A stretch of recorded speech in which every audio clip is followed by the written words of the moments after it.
अस्सलामुअलैकुम नाज़रीन and welcome to advance point. मोअज़्ज़िज़ दोस्तों, पाकिस्तान वैसे तो किसी मुल्क से भी टेक्नोलॉजी के हवाले से अब पीछे नहीं है, क्योंकि टेक्नोलॉजी को बनाने के लिए दिमाग चाहिए और अल्हम्दुलिल्लाह पाकिस्तान में इस वतन के ऐसे बेटे मौजूद हैं जिन्होंने अपने दिमागों से हमेशा पाकिस्तान का नाम रोशन किया और इंशाल्लाह करते रहेंगे।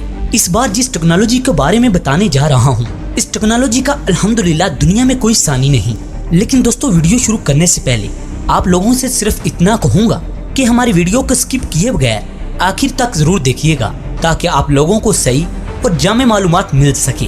मोअज़्ज़िज़ दोस्तों, आज हम बात करेंगे पाकिस्तान की दो ऐसी टेक्नोलॉजीज के बारे में जिनका कोई सानी दुनिया में मौजूद नहीं और इनके इस्तेमाल से पाकिस्तान का दिफा नाकाबिले तस्कीर हो चुका है और इन हथियारों को अब पाकिस्तान अपनी हर जंग में इस्तेमाल करेगा। इन हथियारों ने पाकिस्तान की बहुत सी मुश्किलात का हल निकाला है। इन हथियारों की वजह से पाक फौज भारतीय फौज की पेशकदमी को कैसे बायक वक्त इस्तेमाल करते हुए रोक सकती है, बल्कि अब भारत बड़ी से बड़ी भी फौज ले आए तो पाक आर्मी चंद सेकंड ही में इसे कोयला में तब्दील कर सकती है। मोअज़्ज़िज़ दोस्तों, जैसा कि आप सब लोग इस बात से आगाह हैं कि बांग्लादेश की अलहदगी के बाद भारत ने कोल्ड स्टार डॉक्ट्राइन के मंसूबे के तहत पाकिस्तान को मज़ीद टुकड़ों में तब्दील करना चाहा। अगर आप भारत के इस मंसूबे से आगाह नहीं तो मैं आप लोगों को इसके बारे में बताता चलूं। भारत कोल्ड स्टार डॉक्ट्राइन मंसूबे के तहत पाकिस्तान के दो खास मुकाम से हमला करके अपनी फौज, बख्तरबंद गाड़ियों और जंगी टैंकों को अफगानिस्तान के बॉर्डर तक ले जाना चाहता था, जिसके नतीजे में पाकिस्तान के दो टुकड़े हो जाते। इस खास मंसूबे के लिए भारत अरबों डॉलर खर्च कर चुका था और अपने फौजी दस्तों को कोल्ड स्टार डॉक्ट्राइन के तहत ट्रेनिंग भी दे चुका था। मगर मोअज़्ज़िज़ दोस्तों, भारत इस मिशन में कामयाब नहीं हो सका, क्योंकि पाकिस्तान की खुफिया एजेंसी ISI को भारत के इस खुफिया मंसूबे का बर वक्त पता चल चुका था, जब ये मंसूबा फाइलों और जंगी मशकों में ही था। अब हमें ऐसे हथियार की जरूरत थी जो एटम बम जैसी तबाही कर सकता मगर ताबकारी ना भिलाता, क्योंकि पाकिस्तान आर्मी से अपनी हदूद में इस्तेमाल करना चाहती थी। पाकिस्तानी साइंसदानों की मेहनत रंग ले आई और इंतहाई कम वक्त में 2 फुटबॉल जितना न्यूट्रॉन बम बना लिया गया। इसकी खास बात यह है कि इसको जिस जगह पर भी फेंका जाता है वो जगह कुछ ही देर में नाकाबिले इस्तेमाल हो जाती है, क्योंकि न्यूट्रॉन बम से ताबकारी नहीं फैलती। क्योंकि पाकिस्तान के दूसरे मिसाइल जबकि इस्तेमाल किए जाते तो वो जगह मुकम्मल तौर पर तबाह हो जाती और इसके बाद इस जगह से जिंदगी खत्म हो जाती। यहाँ तक कि जमीन घास उगाना भी छोड़ देती है और इसके पास के इलाके भी इससे मुतासिर हो सकते हैं।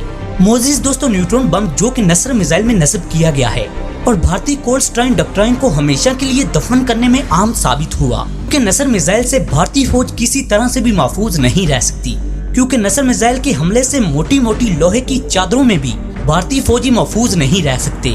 जंगी टैंक और बख्तरबंद गाड़ियां भी इस मिसाइल के आगे कुछ नहीं हैं। नाज़रीन, इस मिसाइल को दुश्मन फौजियों के ऊपर तकरीबन 50 मीटर फिजा में इस्तेमाल किया जाता है।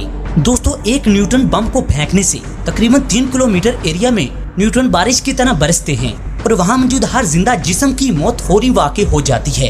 यहाँ तक कि ये न्यूट्रॉन टैंकों और सीमेंट की दीवारों में भी घुस जाते हैं, जबकि पाकिस्तान के दूसरे मिसाइलों से ये बच सकते हैं और इनकी ताबकारी टैंकों में नहीं घुस सकती। एक नस्र मिसाइल को फायर करके 3 किलोमीटर के एरिया में तबाही फैलाई जा सकती है, जबकि 4 नस्र मिसाइल फायर करके 12 किलोमीटर के एरिया में मौजूद दुश्मन के फौजी दस्तों, फौजी गाड़ियों और टैंकों को सफाई हस्ती से मिटाया जा सकता है।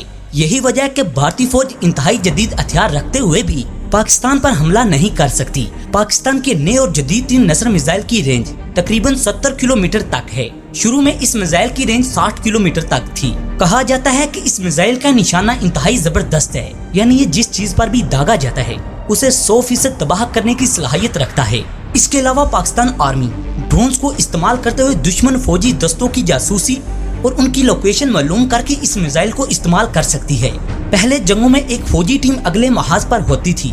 जब दुश्मन की पेशकदमी वाक़ई होती तो ये टीम तोप खाने को वायरलेस के जरिए पैगाम पहुंचाती और दुश्मन की सही जगह बताती थी, ताकि तोपी सही मकाम पर गोले दाग सकें। मगर दोस्तों, जदीद दौर का तकाजा है, अब इस काम के लिए ड्रोन्स इस्तेमाल किए जाते हैं और दुश्मन के इलाके की लाइव वीडियो भी दिखाते हैं।